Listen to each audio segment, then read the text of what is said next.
Se o mundo de hoje parece rápido demais, meio incerto, sempre mudando, a ideia de modernidade líquida do Zygmunt Bauman talvez seja a melhor ferramenta para a gente entender o que está acontecendo. Vamos mergulhar juntos nesse conceito para tentar decifrar a nossa realidade.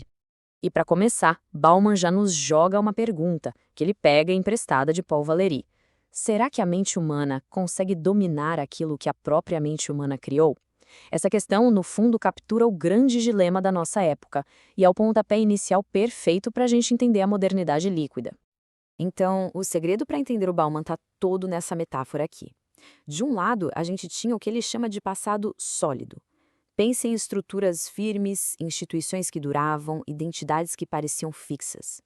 Do outro, o nosso presente líquido, um mundo onde tudo parece escorrer, mudar de forma, está sempre em movimento. A grande diferença? Os sólidos foram feitos para durar, para resistir ao tempo. Já para os líquidos, o tempo é o que manda em tudo. Olha só, a modernidade, desde o começo, sempre foi sobre derreter os sólidos, ou seja, desmontar as velhas tradições. Só que tem uma diferença gigantesca. Antigamente, a ideia era derreter os sólidos velhos para construir outros novos e melhores no lugar. Hoje parece que o próprio ato de derreter se tornou a única coisa permanente. E a característica principal da nossa era é justamente essa, a fluidez. Assim como os líquidos, as nossas instituições, nossos relacionamentos, até as nossas identidades não conseguem mais manter uma forma definida por muito tempo. Elas escorrem, vazam, transbordam, sabe? Mudam o tempo todo dependendo da pressão. O que importa agora é o fluxo, é o movimento. E isso nos leva a um paradoxo bem interessante, a rotina.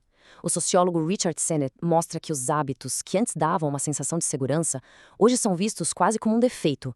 Num mundo que existe flexibilidade o tempo todo, um compromisso de longo prazo, uma rotina fixa, acaba virando uma âncora que te puxa para baixo. Claro que toda essa fluidez mexe muito com a gente, né? Com cada um de nós. E é sobre isso que vamos falar agora, nessa segunda parte. O que acontece com a nossa identidade quando as coisas que nos davam referência simplesmente se dissolvem no ar? E para descrever essa sensação, não tem nada melhor que essa citação da Rainha Vermelha para Alice em Através do Espelho. Sabe aquela impressão de que a gente precisa correr com toda a força só para não ficar para trás? Para manter o emprego, o relacionamento, a própria identidade, tudo virou uma corrida que não acaba nunca. É uma ideia muito forte e que com certeza muita gente vai reconhecer no dia a dia. Se essa sensação de correr para ficar no mesmo lugar faz sentido para você, conta pra gente aí nos comentários como isso aparece na sua vida. E olha, para mais análises como essa que ajudam a gente a organizar o pensamento sobre o nosso mundo, não esquece de curtir o vídeo e seguir o Tunema BR, ativando as notificações para não perder nada. Então, o ponto central aqui é o seguinte: o eu deixa de ser algo que a gente recebe pronto e vira uma tarefa, um projeto a ser construído e reconstruído a vida inteira. A identidade se transforma numa espécie de shopping center, onde a gente escolhe estilos de vida, carreiras, parceiros. A liberdade de poder escolher tudo acaba virando uma obrigação de ter que escolher o tempo todo. E com esse foco total no indivíduo, o que acontece? A vida privada de pessoas públicas acaba tomando todo o espaço do debate e as questões que são realmente de todo mundo perdem a importância. E como essa lógica individual toda afeta os nossos relacionamentos? A gente vai ver como a nossa busca por um senso de comunidade também muda de figura num mundo onde criar laços para valer está cada vez mais raro. E aí o Bauman traz um conceito genial, as comunidades de cabide. Pensa num show, num jogo de futebol ou até num pânico coletivo que viraliza na internet. São aqueles momentos em que um monte de gente se sente junta, unida por uma mesma emoção. O problema é que essa união é super temporária e não exige compromisso nenhum. E essa imagem aqui mostra direitinho como funciona esse ciclo. As pessoas se juntam para o evento, compartilham aquela emoção intensa, todo mundo na mesma sintonia, mas, assim que o espetáculo acaba, cada um pega o seu casaco simbólico lá no cabide e volta para sua vida, como se fossem estranhos de novo. É a sensação de pertencer, mas sem nenhuma das obrigações de realmente pertencer a um grupo.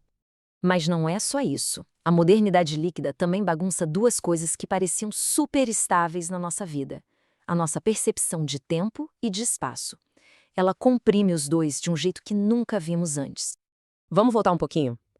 Na modernidade sólida, a regra do jogo era uma, bem clara, dita por Benjamin Franklin: tempo é dinheiro. E essa ideia fez do tempo a ferramenta principal para dominar o espaço físico. O poder era medido pela velocidade dos trens, dos carros, dos aviões. Quem era mais rápido chegava primeiro, controlava mais território, enfim, mandava no jogo. A velocidade definia quem estava no topo. Só que hoje a gente vive na era do software, da internet, né? E a distância física meio que deixou de existir.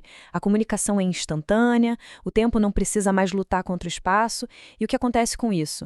O espaço perde valor e a gente fica obcecado pelo agora, pelo instantâneo, pelo descartável. O longo prazo, a duração, isso perde o sentido. Bom, e com isso a gente chega na nossa última parte, para amarrar todas essas pontas. Afinal, qual é o sentimento que domina a gente ao viver num mundo tão líquido e incerto? A palavra que define isso, que Bauman pega emprestado de pensadores franceses, é précarité. Essa sensação constante de instabilidade, sabe? A percepção de que tudo pode mudar a qualquer segundo.